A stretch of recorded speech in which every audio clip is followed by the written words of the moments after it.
Well, hello, my name is Gene Ingram. I'm president of the Henry County Historical Society and Museum here in Henry County, Indiana, headquartered in Newcastle, Indiana.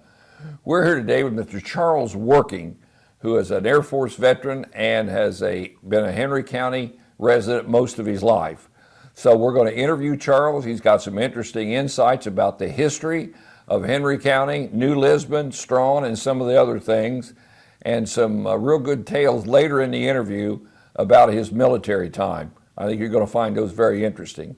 So, introduce yourself, Charles. Yeah, my name is Charles John Werking. I was named after my two grandfathers, and I was born to Henry County Hospital in 1931, and I've lived here with the exception of 4 years in the Air Force and 1 year in Miami working for Eastern Airlines all of my life.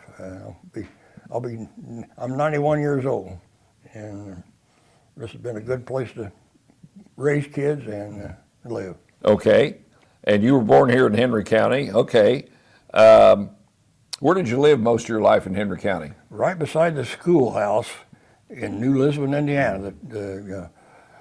I call it the high school. It's a New Lisbon school. There was 12 grades. Yeah. I lived right just the house just west of the farm. There was 40 acres in that farm. And I lived there until I was 19 years old. I was married and went in the Air Force. I thought I was going You remember the nickname of New Lisbon back then? Jimtown. Jimtown, that's right. Good. All right, now let's go back to your younger days, elementary school. What do you remember about growing up as a young man, 5, 6, 7 years old? Oh, I got to go over to the schoolyard and roller skate on all the sidewalks.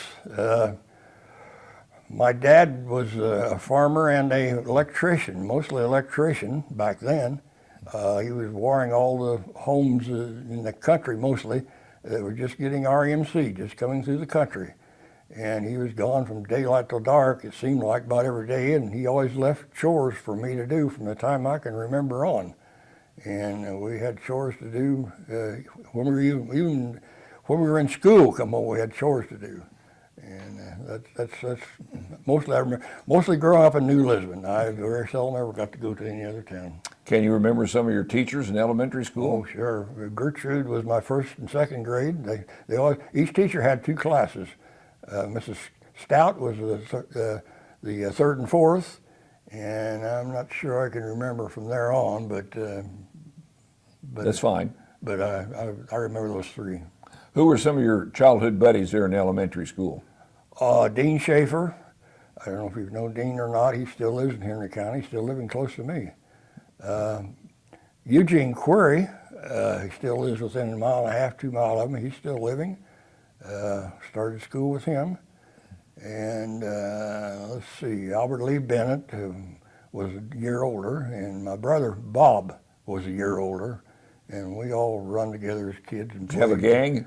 No, not really a gang. Okay. No, we played, of course, in the hay mile and whatever kids do, and all fishing. Go down to the creek. We had a creek there running through. It's down there where the Kentucky Fried Chicken shack used to be, or still is. Yeah. There at the interstate. I guess just playing rollerblading or roller skating, and when we were really young, got to go up and visit a couple of little girls that lived on the corner there by the name of Clampets, and maybe visit with them for an hour or half hour, a day. Our mom watched the time, boy. She didn't let us get far from the house. But mostly just growing up right there in New Lisbon, we had just about anything you could want in a small town, I guess. Mm-hmm. Were you working on the farm at that age? I was working on the farm as long as I can remember. Yeah. Either feeding chickens or feeding cows and, whatever. Yeah. How old were you when you drove the tractor first time? Oh, the first big event in my life was a brand new 1939 H Farmall. It was on rubber. It had just come out. It was brand new. I got to drive it from then on until as long as I was home. Overhauled it a time or two and done different things to it, but that was probably the... Okay, did you do your own overhauls? Yes. Always. So you were pretty mechanically inclined? Always did everything myself. Yeah? How'd you learn those skills? Just I don't know, just done them. First car we had was a 36 Buick. I remember taking the head off and pan off and putting rings in it. Was it a straight 8? Oh yeah, Oh, yeah. oh yeah.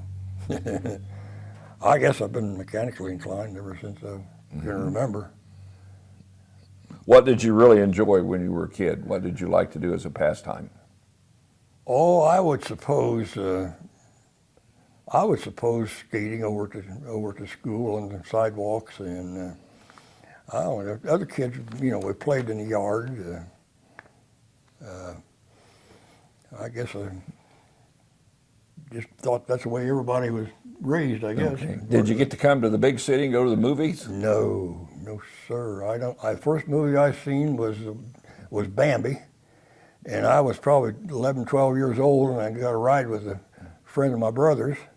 He was driving by then. He had a permit, and that's the first movie I think I ever At the seen. castle, the princess? At the or castle. At the castle. At the castle. Do you remember the princess? Sure do. And the starette? Or Oh yeah. They were, okay. And that's the first movie I'd ever gotten to go to that I can remember. And I don't know, that had to be in, I suppose, in what, I don't know what year it Early was. 50s, no doubt. I must have been around, early 50s, yeah. Okay.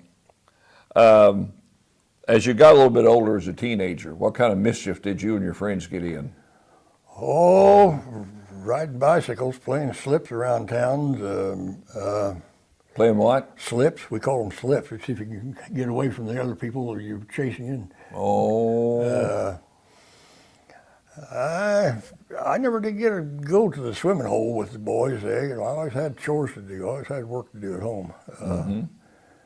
But I guess bicycling and riding around town was about the biggest thing. Did you get to go hunting or anything? Oh yeah.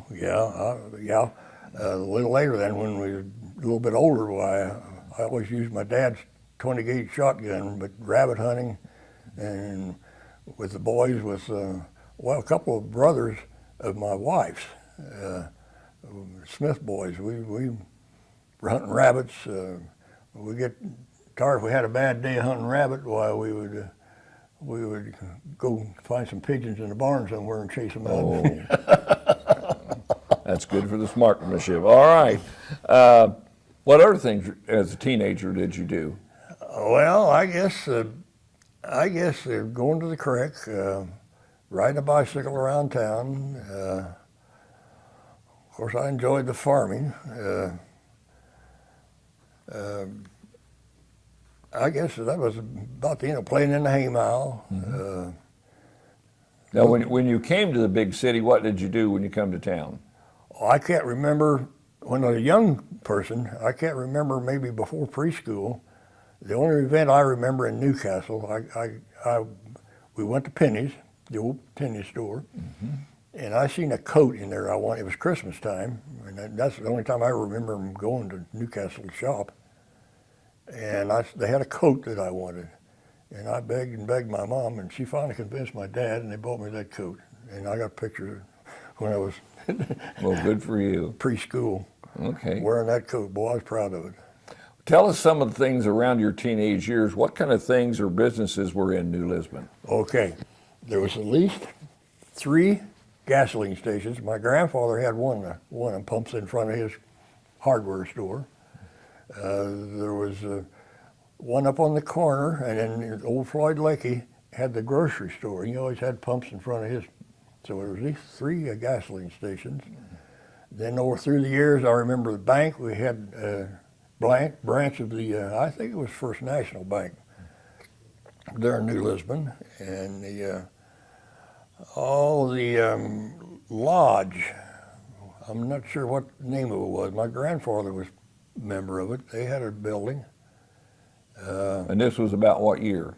Oh gosh, I'm thinking it was pre-war. Oh, pre-war, really? Probably, yeah. Maybe even after war.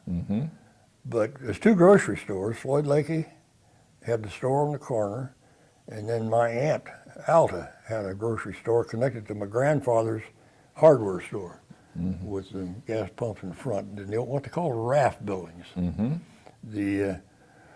I really didn't know any of the Raft brothers, but apparently the Raft brothers built most of the buildings business buildings in Right in the little town downtown of New Lisbon. Yeah. And Russell Raff was a blacksmith, the one that fascinated me. I guess you get to go down there and pick up plowshares. When it was time to plow, he'd have shears lined up for half a block, I guess. Men brought them in to get them sharpened or get new blades on. And he's the person that fascinated me. He put them in an old forge and heat them and hammer new blades on there. And Now, as you come into New Lisbon, you come across the railroad tracks from the north, and there's the big curve. About where was that blacksmith shop? on what they call a back street. If you go straight into New Lisbon, instead of coming around, go straight on down. It was on the right end. The buildings are all tore down now. But he blacksmithed there, I guess. People brought shears in from everywhere that, locally. He worked there for years, and he always fascinated me with his welding. And I asked him one time, years later, the arc welders were coming in. I asked him why he didn't ever use an arc welder. He said, "No," he said, "I've been doing this for so he was gas welding. No, he just hammered them together. He heated them in the forge. And, Okay. just heated them in the forge and pounded things together. Okay. Found metal. Okay. Anything else you want to talk about back then? Now we got your memory going pretty good. Well, I guess I walked to the store several times with my mother. She always, about the only money she had to spend was for rag money. And maybe she'd get flour and sugar and whatever up at Floyd Lakey's, walk through the middle of town. Now, where was his store? Floyd Lakey? Yeah. Just as you come in from Newcastle. Across the railroad tracks? Right. The first building you see when you come in before you split, before you go down back street or Main Street. Right there in the corner was the pump, the gas pump was right there. They're all hand pumped gas. Okay. So that was about where the elevator then got built later? Right across from the elevator. Oh, so it was on the south side of the The elevator has always been there. Used to be a little post office there. Yeah, that was part of the store. Okay, right there. Floyd Lakey run the post office and the store. Okay, now I know where you're talking about. And he had the lodge. He had the lodge in the back room back there. They had their lodge meetings. Okay. I'm not sure which lodge it was. My grandfather was part of it, but that's okay. All right, let's go into your high school years. You started high school. Yeah. Now, how much mischievous stuff did you get into? Well, I can't think of too many things. Some of the boys would go pick up watermelons they wasn't supposed to have and eat them and stuff like that, but I never did get to go to. And then there was periods of time there where boys would turn over back houses or whatever. But I didn't get involved with too much of that at all, I guess. I just, Dad always left me work to do. I always had chores to do, and I always got them done. And well, as they say, idle hands are tools of the devil, so you were just not idle. I just didn't run too much with the mischievous boys, I guess. Yeah. Did they ever turn any outhouses over to people in them? I don't think so. Oh, okay. I don't think so. Okay. And the old watermelon guy out at Patch, he knows there's kids out there. He might get his gun out and shoot up in the air. Oh, my goodness. But then they cause him to run. Yeah. Well, I heard those stories, but I didn't get involved in them. Tell me about what you remember about the steam train coming through New Lisbon. Well, they used to nickel plate run through New Lisbon regularly. Harry Schock was the what do you call it, the master of the station. And I visited with him several times when I was younger for different reasons. Maybe there was something coming in or going out, and but I didn't ever think about the nickel plate not coming through New Lisbon, but it quit, and they finally brought the station in. Yeah, but you remember the big steam locos? Oh yeah, that was a big deal. I lived right there in town, just within 2 blocks of the railroad. And they had a station where they picked up passengers? Sure do. It still exists. It's right here in Newcastle. Oh, it is? They moved the building. Where is it at? Coming in from the Dublin Pike. Okay, you talked about the train and the old train station. Tell us about the canning factory. Okay, it was right across, it was next to the railroad track, be on the west side. Just as you come into New Lisbon, you cross the track, you could turn right and go right to the canning factory. Okay. And when I was growing up, as a matter of fact, I worked there one fall as a teenager, I guess in tomatoes, sorting tomatoes, or I don't know what I was doing, but everybody had a job that they wanted at that time of year when they were canning, you're running the canning. So that would have been during World War II? Oh, it was probably before. Well, you've been 10 and 41, so. Yeah, I suppose even after the war, he was probably still operational. Okay. Yeah.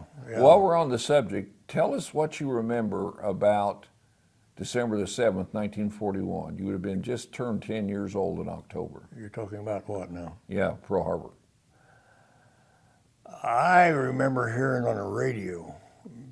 I was glued to that radio whenever I got home from school or whenever, either Lone Ranger or then the news come on and it's Pearl Harbor. Yeah, I remember that vividly. That impressed me more than about anything had happened at that period of time. I was, like you say, 10, I was in 41, I was born in 31. And the senior boys, we knew them, but we didn't, I was lower class, but I remember them, maybe half of the class almost of boys going off to war, just the minute they heard Pearl Harbor. Several of them, one or two of them didn't come back. But that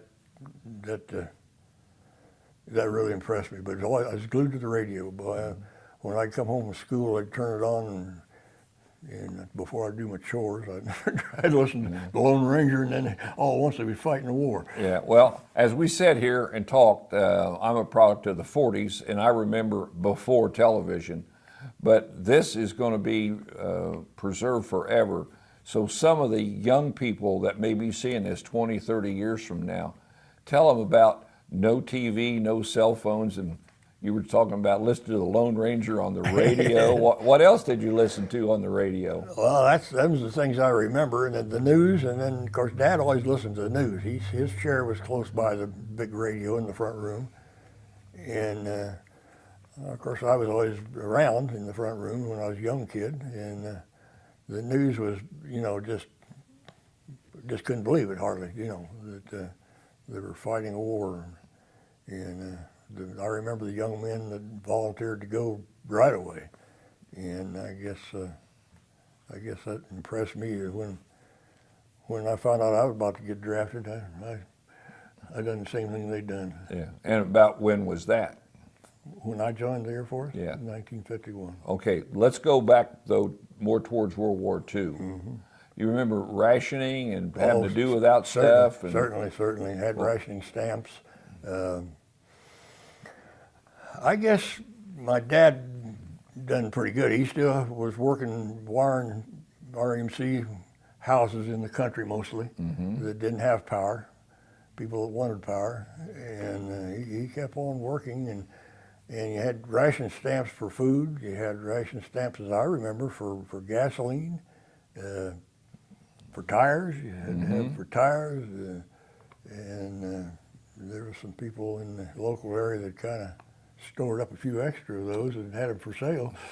But Dad paid attention to everything, and he always kept us well supplied. And big bag of flour or a big bag of sugar.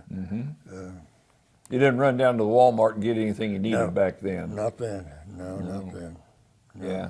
See, the young people that may see this 20 years from now, they're going to have a hard time relating. So that's why I'm asking you to relate your personal experiences during World War II. Well, I remember it happening, and it was what I remember mostly is the juniors, seniors volunteering to go fight. And a couple of them didn't get home.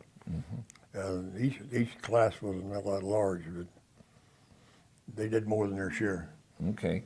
Now, let's go to your senior year, which would have been about when out at New Elizabeth? 1939. Or 49, I'm sorry, 1949. We graduated in 49. Yeah. Now, as a senior in high school, what were your thoughts about what are you going to do when you get out of school? Well, I was going to be a farmer. I decided that way back while I was in high school. I liked the farming better than I did the electrical. When I was a young boy, I was the gopher under the house in the attic. Everybody burnt coal back then, dirty. Coal, imagine that. That was all they had for heat. And at any rate, I was going to be a farmer. Boy, that each farm all that Dad had bought, and that's all I'd ever thought about was being a farmer. What did you do for your personal relaxation? Did you have any hobbies you kind of got into? When I was a young boy at home, me and my brother, we were close. We were tight. We did everything together. The first automobile was both of us. The first bicycle. I had one bicycle. I always rode on the crossbar. He was older than I was, and he done most of the pedaling, but he's always hollering at me, help me pedal. And that's how we got around. But you know, I don't have I guess. We made some little flags one time. Mother let us use her sewing machine when we weren't very big. We made feed sacks one time, and they were small. And I suppose in the winter months when, you know, weather was bad or whatever, I remember making flags. We had seen them, I think, in an old Navy book of some kind, a flag for every letter. And we tried to make a flag where we could send messages with flags. Semaphore. Whatever it's called. Yeah, semaphore. Okay. Those are the two things I remember as kind of as a hobby. And we finally got a Monopoly board. And our mother didn't like that idea of gambling with them dice. And so she made us a card with a spinner on it. And that's how she let us play Monopoly. And took the dice away. There you go. Oh, well, Mom knows best. She didn't know, but we hid them dice. Oh, no, we're not. Don't tell me when that. we could go up in the attic of the house, we could use the dice. Do you have any other hobbies? Oh, I guess, you know, outside of mechanicking, I guess hunting and fishing and, you know, riding a bike around town, playing slips, trying to hide in the dusk when it got dark and evening, you know, trying to hide from the other people. Of course, the town only had maybe 5 or 6 blocks that you could hide in. Yeah. New Lisbon's a town of what, a couple hundred people total? I would suppose, yes. Yeah, but it was much bigger than it is today. Oh, yes. Bigger. It deteriorated tremendously, yeah. Yeah. My grandfather talks, and he was a church person, and he's this lodge, and he knew the whole history. He remembers when the old church was even moved where it is today. Okay, But so he was pretty well you got known. out of high school. Well in town. What did you do when you got out of high school? I helped my dad farm and wire, electrician. Okay. Like I say, a lot of the older houses were getting done by the time I was married, by the time in the 50s, 50, 51. I remember then a little bit later, just before I joined the service, my mother had given some money to a college in Anderson, and they had some old Army barracks they wanted to convert over to make for students to live in. And I remember driving to Anderson every day with my dad picked his truck with all these stuff in it, and working in this school or this barracks, an old Army barracks, and we wired the whole building was wired in conduit, thin wall conduit, and you had to bend every piece, and I remember wiring that. That was the last building I think I remember helping wire, but mostly it was the older homes, you know, in the country that didn't ever have. Some of them had Delco. Some of them had Delco battery, the old put chargers, and we didn't use hardly any of their wiring. We always strung new wiring. He didn't believe in going from A to B. He went north, south, east, west with every wire he ever put in a home, I think. And if it's going to be if it's in the attic, if you're ever going to put a floor up there, or there's room to put a floor, you drilled it, and you drilled it by hand. A lot of time on the end of a drill. Tell us about the truck. What was it? Well, he bought a brand new 36. He bought a brand new 35 Chevrolet automobile that we took a trip into Washington. That's the only big trip I can remember. Me and my brother and my grandfather and my mom and my dad. And then the next year he bought a 36 Chevy pickup truck, a black one, And he drove that until, oh, I don't know, well up into the years. Biggest places I ever got to go with him or ride with him was over to Richmond, to the Richmond Electric Company, to buy supplies. That happened about once a month. He'd want to know if I want to ride with him. And we'd go down the old US 40 through the middle of Richmond, and he'd always supplies. He kept accurate record of what he was buying and what he needed and what jobs he had coming up. And about once a month is all we went to pick up supplies. Now, like a normal teenage boy, especially as you get up in high school, there's something you discovered. What was that? It was the girls. No. Yeah, of course, I noticed all those girls in their class, which was very small. We were one of the large classes, and we had about 18 people, I think, in our class, students. And of course, back then, you knew all the girls' names, and you knew the girls, and some of them lived close by, and some of them lived up the road a little ways. And So your whole graduating class was a total of 18 people. That's as I remember. I could be a little off there, but we had one of the larger classes. Larger classes in New Lisbon, 18 people. Yeah. Okay, now go ahead. And after I got the driver's license, got me a car. Of course, my dad, I worked for my dad, and he kept track of hours, and he kept track of money, and he paid. And when I worked for him out of high school, I always had a nice car. And the girls always liked the boys that had nice cars, I guess. And to this day. And we knew several girls around Newcastle. I was running with my best friend, Jim Miller, was my best high school, all the way through school. Best friend, I guess. He was a year younger than me. And we run together. We had several girlfriends around Newcastle. We became acquainted with one of the what do you call them, down at the Castle Theater, and we'd go in there, and he'd kind of help us get in. Oh, the usher? The usher. Yeah. And then we'd take him home afterwards, and I won't mention his name. No, that's all right. It's okay. And we got to know several of the girls around Newcastle, dated several of them, and I dated a couple of girls from Strawn that, I guess I don't know how I met them, but anyway. And then, like I say, my wife come down from Ashland to the New Lisbon School when she was a sophomore. That's the first I knew her. And then all the way through high school, we were good friends, and she kind of helped me, once in a while with schooling.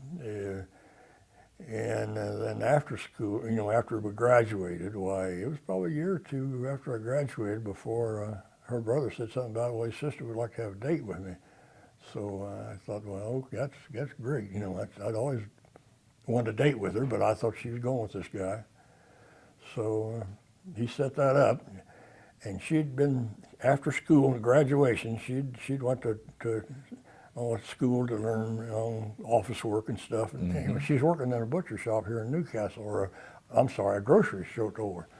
And she was kind of working in the meat cutting end of it. Do you remember the name of the store? Nah, but she does. About where it was located? Yeah, I was on 38 going towards Hagerstown on the left-hand side. Oh. Down there where Wenham Store's is at now. Oh. But I don't remember the name of it. Oh. And she was making, I think, she said she got $30 every 2 weeks or something. And she'd just taken a job with, she was living with her uncle over in Indianapolis. She'd just taken a job at the RCA, putting tubes to the factory. Oh. 99 cents an hour. And it was tedious work, putting all the little parts inside of a radio tube. Yeah. And that's when I first dated her. And I drove to Indianapolis. I had that 42 Chevy that Dad had left me. And that was the first day we went to a movie. And what was this lady's name? Phyllis Ann Smith. Phyllis Ann Smith. Okay. Her dad was Garley Smith, one of the foremen at Chrysler. Okay. A lot of people around town seem to remember him. Yeah. Yeah. think he ended up being a general foreman. But you know, it was good from the first date on. Mm-hmm. You just clicked. And it was probably a year later maybe that I asked her to marry me. Okay. And this was about when? This was in February the 2nd of 1951. 51. 1951. And you were married. That's when I got married. That's the day I got married. And then they kept talking about the Korean War. And then somebody said, well, hey, you know, we'll get drafted one of these days. And I thought, well, I'm going to go up there and check on that. Well, me and Jim Miller, my best friend, one day, I forget what was, we came up to Newcastle.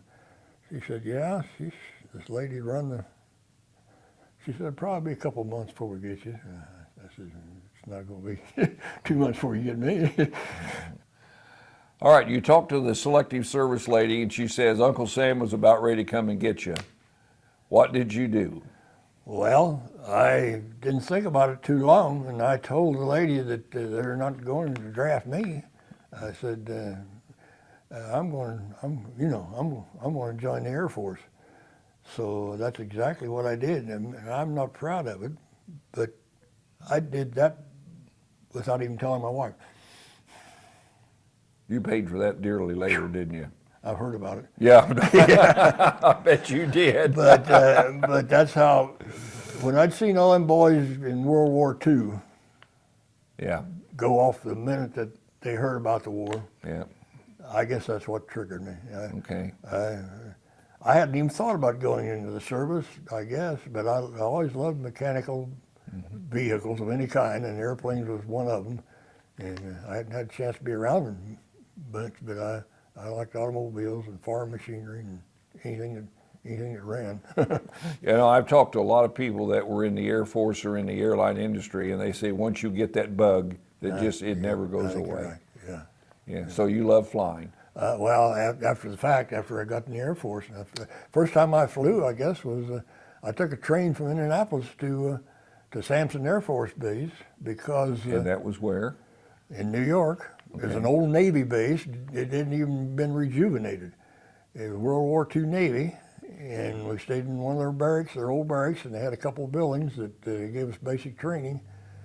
And the first time I guess I ever remember flying in an airplane, we took a train up there out of Indianapolis. Mm-hmm.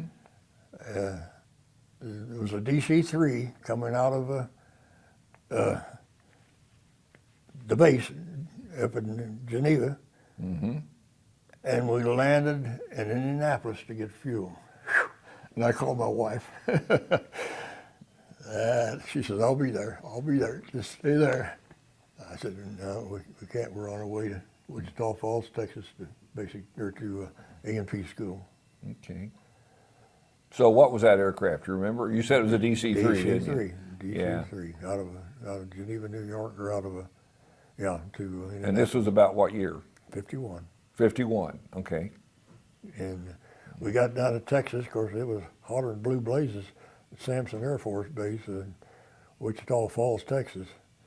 And then I had to live in barracks for a period of time there, 2 or 3 weeks, till my wife got down there. Boy, she was coming. Mm-hmm. So then I got off base, and of course got into school, and we stayed in the town of Wichita Falls is where we ended up at. That's okay. But we rented a little mobile home off of a couple in Newcastle. I can't remember their name, but it might be somebody that you're familiar with. Mm-hmm. And we lived there while I was going through school at Well, tell us some. A&E school, they called it. Okay. It wasn't airframe and power plant like it is in the civilian. It was aircraft and engine. Okay. So tell us some of your early Air Force things.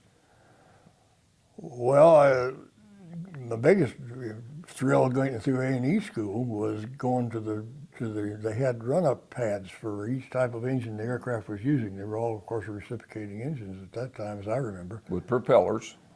Yes, yeah, and getting to start and run the engines was probably the biggest thrill going through A&P school. I tried hard. I have to confess, I really didn't try too hard in high school to make good grades. I thought I was going to be a farmer. What I needed. At any rate, but I got in A&P school. I tried hard, and I was living off base. Most of the guys were in barracks, there's other people. And I took homework with me and studied, and I come out with, I think, a 4.49 out of a 5.0, something like that was my graduating. And I think that's the reason I got assigned to the atomic test group out in Albuquerque. Okay. Because of my grades. And So you went straight to the I was assigned, the first assignment I had, and the only assignment I ever had was out of mechanics school, straight to Albuquerque, an Air Force Base, Albuquerque, New Mexico, with atomic energy. Okay. Well, atomic energy, that was exciting, no doubt.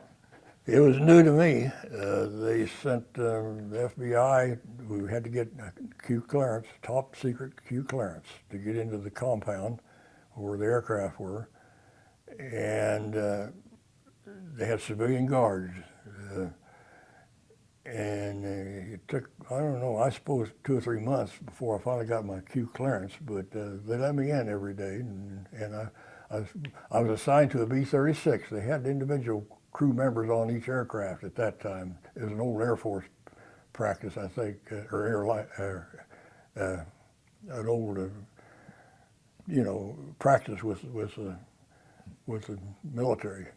And I was assigned to a B-29, and I probably worked there on that B-29 probably a year. And we got 4 brand new B-36s from the factory. And tell us about the B-36. I got moved to the B-36, and it was, of course, a huge airplane, 10 engine. Then what was that phrase they used on the 36? The Peacemaker. I mean, what was the phrase they used? 6 burning and 2. Yeah, 6 burning and 4, or 6 turning and 4 burning. Yeah. And what did that mean? 10 engine aircraft. We had 6 R-4360 reciprocating engines. Propellers. Big propellered engines. And then we had the 4 jet engines. They were the same jet pod that the B-47 used, the inboard jet pods. They had twin engines on each pod. And we had a total of 10 engines. It was a fascinating airplane for me. The flight engineer's seat, you ran all the reciprocating engines, which was the primary engines, and then the overhead panel, pilot's overhead panel, running all the jet engines, the 4 jet engines. And to me, that was the ultimate in machinery. Well, tell us how big that airplane was. Well, it was 131 feet long, as I remember. 133. I have the dimensions. Sure. And 230 foot long, and as far as I know, it has the largest wingspan of almost any airplane even built today. I think you're right. Yeah. I think it had the largest wingspan. So tell us about this big deal you got into on your B-36. Well, we first got the airplane, I guess, from the very start. We were practicing high altitude flying with the airplane, and I think the reason for that was the B-52 was coming down the assembly line at Boeing. And we flew probably 1 or 2 missions, maybe at least 2 missions a month, maybe 3. And we always took off from Albuquerque. We climbed out and then started our climb out around California, around I guess Arizona, started our climb out to get up to the test area about in Nevada. And over the years, they made the aircraft a featherweight. The factory people came up and removed all of the equipment, all the equipment could be removed, even including the self-sealing fuel pads in front of the fuel tanks. To lightweight, it was called a featherweight. There was only so many aircraft, our 4 aircraft, and so many in the Air Force that was ever made in the featherweight. But they took out all the armament except the turrets. They took out all the guns, took out all, and the idea was altitude. I think the aircraft was engineered for something like 38,000 feet as a ceiling. and we were trying to make 50,000 feet with the airplane. Every flight I remember we made, we climbed and climbed and climbed until generally you just didn't have any power to climb any higher. And then they would level off, and generally we were losing oil. Generally we blew a gasket on one of the engines, on the reciprocating engines, very, very often, and we were losing oil out of the engine. We only carried 140 gallon, I think, per engine. And when we were getting low, the engineer watched all that. Whenever we got a little bit low on oil on a particular, we generally end up with an engine feathered just about every. Very seldom did we get back to Albuquerque with all 6 engines turning. Now you're talking about 140 gallons of oil. Oil. Yeah. And Per engine. Generally, we go out to California to the Edwards Air Force Base and repair the aircraft, and then bring it on back the next day or two to Albuquerque, to Kirtland Air Force Base. So this big, magnificent, brand new, shiny airplane, and it was stripped out, for a reason. Yeah, stripped out for a reason. We even had what they call cowpots, rheostats on the turbochargers, where they could manually bring them up to whatever the manufacturer allowed. That was part of the engineer's job. I had 2 engineers on the later model B-36, the model that I was in, first and second engineer. And we climbed and climbed and tried to make 50,000 foot, just about every flight we made out there. Now, you shared with me in the pre-interview about this special mission, Operation Teapot. Operation Teapot, HA. You have to have the H. Teapot included several drops in the spring of '51, maybe even 51. But HA was the high altitude shot that, as far as I know, we made, and nobody's made since then. Yeah, only one. And we were trying to make 50,000 feet. We took the aircraft out to Indian Springs Air Force Base. And you had the bomb with you? No, it was shipped. I don't know how it was shipped. No, they always loaded bomb. Just prior to flight. Okay. Just prior to takeoff on an actual, even practice bombs. They didn't sit around in the airplane. Not back then. And the mechanic crew, wasn't allowed in the bomb bay around it. They always hung curtains, and there was a special bomb crew loaded and done all of them. And but we took the aircraft out to Indian Springs Air Force Base, and the actual shot. And as I remember, they got us up, I don't know, 1 or 2 o'clock in the morning. We had a breakfast they made for us at the chow hall, just a small base. Even the runways were pretty small, pretty short, and pretty narrow. And then we had a briefing, and then I'm not sure what time the takeoff was, but we made the live drop then. So the aircraft you were in actually dropped the bomb? Yes. From high altitude? Number 4 Bombay. We didn't make the 50 that day, as I remember, but there was a multitude of airplanes in the sky with us. And we dropped the unit on a parachute, and it exploded beneath us at 30-some thousand feet. And we were in a 60-degree bank, wingtip to wingtip, and as far away as we could get from the unit. It had never been done before.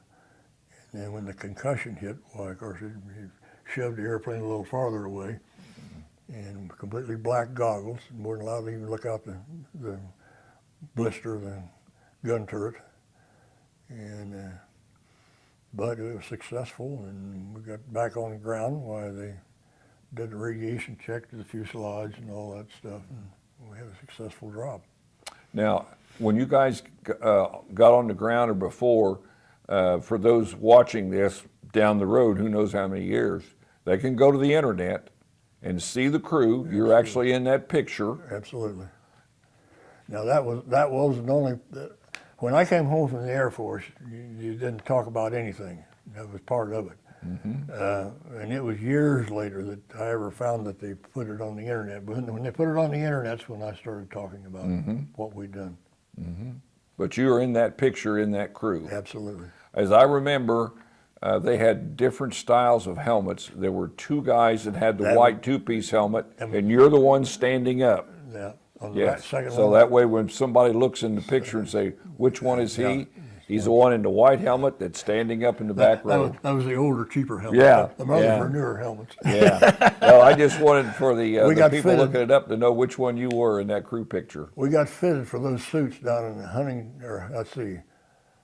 down in Alabama, wherever the high altitude pressure chamber was for the Air Force. We went through the high altitude chambers.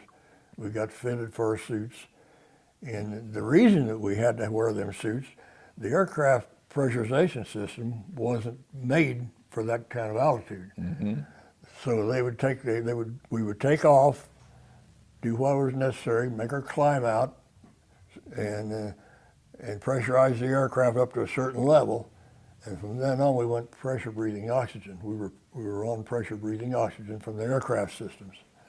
And then, of course, when we went through this, we had the fighter pilot T1 suits on with the capistans and the oxygen bottle and parachutes with the oxygen bottle. We had, supposedly you could be completely blacked out and get blown apart even at 50,000 feet and survive to the ground. Everything was supposed to be automatic. You're breathing air, you're through the altitudes till you got down below 10,000 foot. And of course the parachute, they opened automatic then, and supposedly you could survive an emergency decompression explosion. Now, didn't you share with me you all got commendations for that? Well, no, I don't know the accommodations we got. Just that picture they made is not the only recognition. Well, you showed me a certificate. Well, yes, Operation Teapot. It's on the internet. Yeah. Yes. Yes. And I got one with my name printed on. Yeah. Yes, I do. I have that hanging in my office room. And I wish you'd brought the model, because that the model of the B-36 you showed me the other day was fantastic. My son bought that model well after I was out of the Air Force. Well, he's well up in years, of course. Both of my sons have followed me into the airline business. They both worked for American Transair. I got them jobs, I helped get jobs. American Transair until the day it closed. And then my older son is still in the airline business. He's working with the National Cargo outfit out of Orlando, and he lives in Merritt Island there between Cocoa and Cocoa Beach. And he drives to Orlando every day to his office, or he works at home. And then he's one of his primary jobs is he's in charge of the engine, borescoping the engines for whenever it has a bird strike. He's in Malaysia right now with, as far as I know, he may have gotten home by now, but he's in Malaysia inspecting an engine for the cargo outfit he works for. Okay, so you survived the atomic bomb blast, and then you got out of the Air Force in one piece, evidently. Yes, I was in 55, when in the spring of 55, early 55 is when we did the drop. And then I was scheduled, my regular discharge date was in April 25th, as I remember. And I got called in. I'd already up to what they call a staff sergeant. I had time and grade for a tech sergeant for another stripe. And they asked me, was I going to stay in the Air Force, or did I intend to, the promotion board. And I said, no, I think my dad just bought another farm, and I think I'm going to move back to New Lisbon, Indiana. And so I took my new wife, our new son. Yeah, I was gone. Missions come up, and they didn't talk about them. They didn't know where you were or what time you were coming home. And it seemed like I got asked quite often to go on a mission, to fly what they call a scanner. Scanner position was the lower gun turret area in the B-36. And I always flew the right scanner was my primary job, but I made rank as fast as I could make it. and I always got a new stripe, and then I could have got one more if I'd just told them I was going to stay. So you stayed flying, though. You went into commercial aircraft. Well, I was a mechanic. I come home and study. I tried farming for about a year, and things was kind of scarce and kind of skimpy. And I decided then the biggest thrill in the airline, or in the Air Force, I guess, was getting to fly what they call first flight engineer, and run the engineer panel. And the particular flight, the engineer always handled the throttles, all 6 throttles. And we were coming in for a landing in Albuquerque, and quite often we had wind storms and sandstorms, blowing sand you could hardly see. And the captain called for a go-around, and I got to fly all 6 power engines, full power for takeoff. And that was one of my biggest thrills. So I decided I wanted to be a flight engineer. If I couldn't be a farmer, I couldn't make any money farming, with any big success like I'd had in the Air Force. Well, I thought I'd get back into aviation. I went to Miami to Eastern Airlines. They were hiring flight engineers, and they told me, well, you work as a mechanic for a year or two, and it's pretty sure you're going to get an engineer's job if you want it. Well, I did that. I went down there and worked for about a year. In the meantime, they were taking the engineers out of the mechanics group. And about that time is when the unions, the pilot union and the flight engineers union clashed, and it ended up the pilots won. You had to be a third pilot in order to be a flight engineer. And I found out I'd had to live in New York, fly out of New York City for 2 or 3 years, and I had a young family, and I told my wife one day, let's just go back to Indiana. Let's just go back to New Lisbon. So we did. We came back. And in the meantime, the guy who run the elevator down there, the Kellums, he decided that he was going to get out of business. And the Eidermans, I don't know if you remember Doc Eiderman or not, he had a son that bought out Gene Kellum's business there right there in the middle of New Lisbon. And Gene had a Minneapolis molding farm machinery dealership, and he wanted to sell that to me. And I said, well, I'm going back home. I said, I'll think about that. So I decided to take that on. And in the meantime, I come home, I still had aircraft on my mind, so I applied for a job with Lake Central Airlines, had 12 DC-3s, and sure enough, they hired me.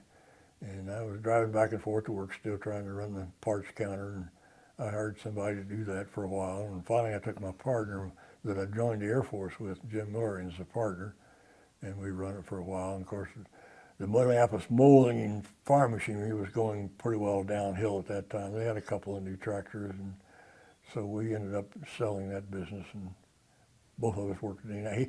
He joined the Air Force the same day I did, same way with me. We rode the same train to basic training, and then when he got assigned to radar school, radio radar school down in Louisiana. And they were good. The Air Force was good to him, just like they were good to me.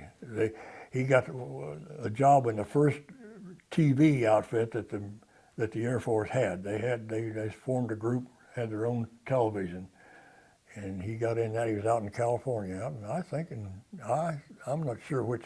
I think in the San Francisco area. I'm not sure what city. He was in California, and.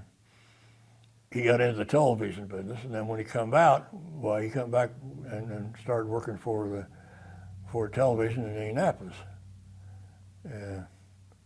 So for years, that's where he worked, and we drove together for a while. We rode to Indianapolis together, and I'd drop him off and go into the airport and come back and pick him up. Oh, you mentioned earlier about flying an old Taylor craft back and forth to work. Yes, when.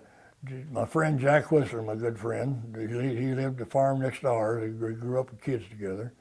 Why, he'd got the World War II up here at Weston's Airport in Newcastle. Emerson Western. He taught Jack to fly. Well, Jack had his pilot license, and he bought an old Taylor craft. And then when I took him, he come back from the Air Force. He followed me in the Air Force about 2 years. Okay, now you've flown the Taylor craft to work. And tell us about how you ended up not flying the Telegraph and went to another airplane, why you had to do that. The Indianapolis airport was growing, and they wanted to become I guess you call it an international airport, or any rate, they decided we needed a radio to get into their airport. So my friend, he had to park his Telegraph, and we kind of took over the maintenance on a 140 Cessna, and with the idea that we could fly it whenever we wanted to. So we started flying the Cessna, and we had radio, and we would always call in, and they were watching for us. They knew what time of day we were arriving each morning, and they really accommodate us and let us in once or twice. Now, one time for sure, they asked us to make a go-around, but generally they let us straight in with the Cessna with the radio. So that's we flew that aircraft to work whenever the weather was nice, and sometimes when it wasn't too nice, and we shouldn't have been flying, and until they got the Interstate 70 done, and then we decided we could drive it as fast as we could fly it because of the time it took to fuel the aircraft, put it in the hangar, get it out of the hangar in the morning. And it wasn't as much fun to drive it, but we. Mm-hmm. Yeah. All right. After that, and you got in your commercial life, you flew with Lake Central, you said, and so on and so on. Tell us about your later years when you were actually starting to think about retirement from the commercial airlines. Well, I really didn't think about it. I worked the hangar for a lot of years. I worked line maintenance probably more than worked the hangar. We had two different hangars, an old Lake Central hangar. I'm not sure what it's being used for now. I think just for aircraft storage. And then we rejuvenated the old Allison hangar, and we did C checks and did a lot of work over there over the years. And then, but I kind of liked the line maintenance work the best, and working midnight shift was the most interesting. You had broke airplanes to fix. We had, at least 4 or 5 overnight airplanes every night. And I guess I was just doing my thing, working, and one day they wanted to know if I'd be interested in an enhanced retirement. And of course I already had 32 years in. Okay, you talked about an enhanced retirement package were offered? Yes, the salaried people were offered an enhanced retirement. I think this was in 1990. And I was qualified to receive it. I'd been there enough years, and of course I was working in salary. I'd been a salary employee for 30 years, I guess. And so I decided to take the enhanced retirement. I'd been driving back and forth to Indianapolis Airport, or driving or flying, for 32 years. So when the opportunity came, I'd always wanted to be a farmer. And I had a chance to come back home or stay at home, and some rented ground my brothers had that we took over some of their machinery, and I continued farming then for several years until how old were you then when you got the retirement package? Let's see, I had to be, I'm thinking 62 maybe. 62. I was born 31. Okay. In 90. Mm-hmm. 61.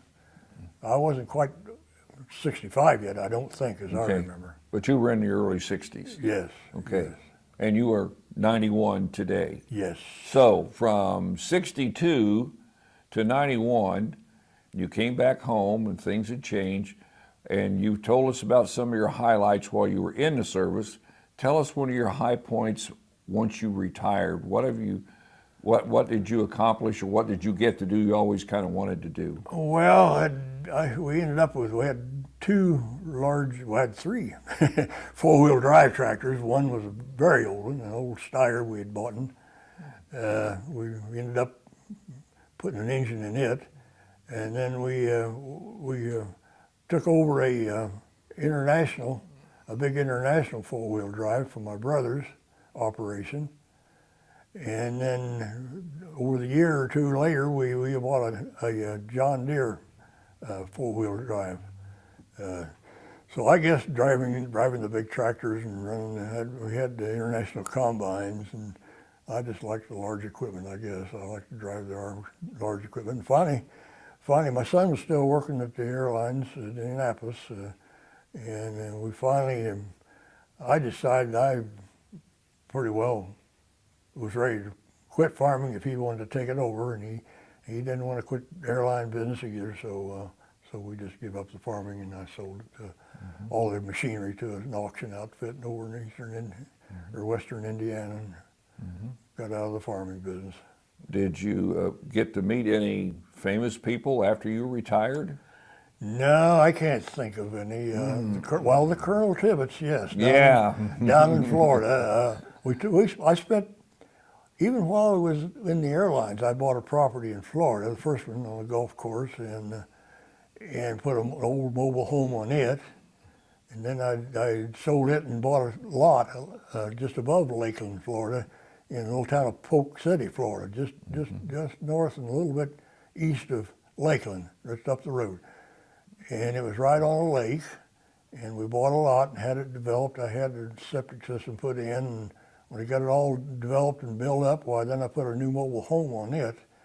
And then a few years later, just across Lake Agnes, why, the gentleman from Weeks, I think was his name, he moved up from around the Miami, Florida area, and brought all these antique airplanes and built a hangar, built some nice hangars and an office and a display, a museum display on the other side of Lake Agnes.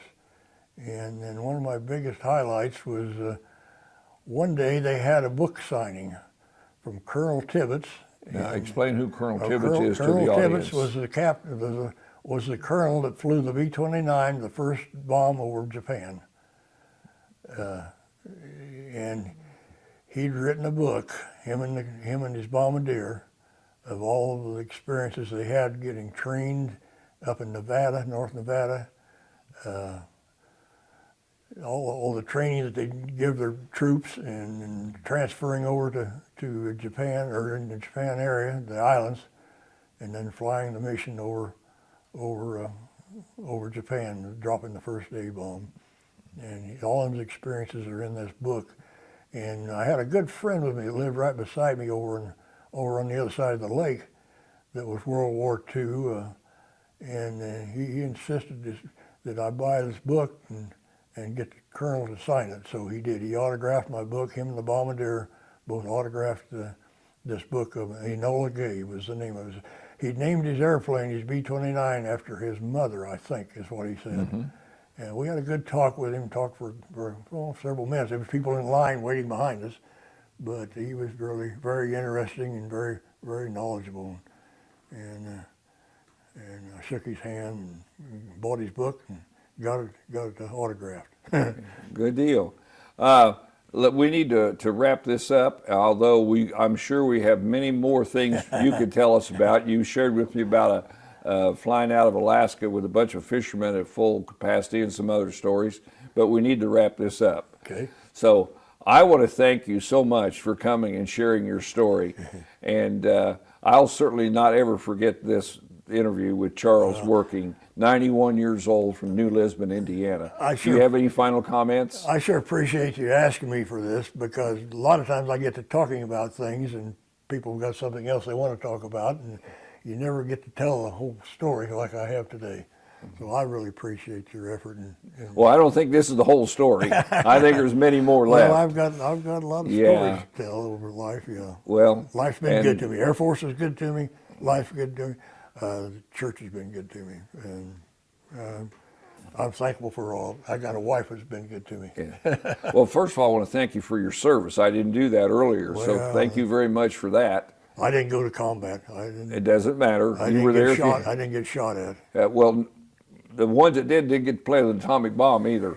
Yeah. So you're very fortunate on that. But there was some times in the B-36 that was kind of challenging. Well, once again, thank you so much for coming to the Henry County Historical Society and Museum. It was my pleasure to interview you today, and I hope to see you again. Thank you. Thank you very much. Bye, folks.